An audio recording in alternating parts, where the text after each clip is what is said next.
सूरज अभी बस तुलू ही हुआ था। हल्की सी धुंध गांव के ऊपर फैली हुई थी और सब्ज खेतों के दरमियान से आती हवा एक नई सुबह की खुशबू लिए हुए थी। कच्ची गलियों से गुजरती हुई चंद गायें आहिस्ता आहिस्ता खेतों की तरफ बढ़ रही थीं, जैसे हर रोज की तरह आज भी गांव की जिंदगी शुरू हो रही हो। थोड़ी ही देर में खेतों का मंजर पूरी शान से सामने आ गया।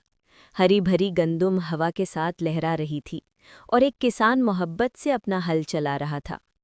पास ही कुछ गायें सुकून से चर रही थीं और फजा में सिर्फ परिंदों की आवाज़ें गूंज रही थीं।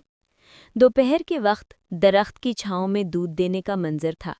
बुजुर्ग किसान बड़े प्यार से अपनी गाय को सहलाकर दूध दोह रहा था।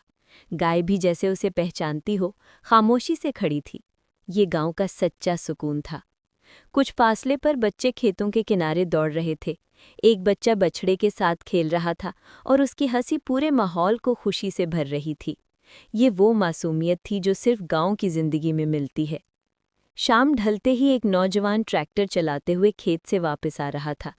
पीछे हल्की सी मिट्टी उड़ रही थी और गायें वापस बाड़े की तरफ जा रही थी। सूरज आहिस्ता आहिस्ता पहाड़ी के पीछे छुप रहा था और आसमान नारंगी रोशनी से भर गया था।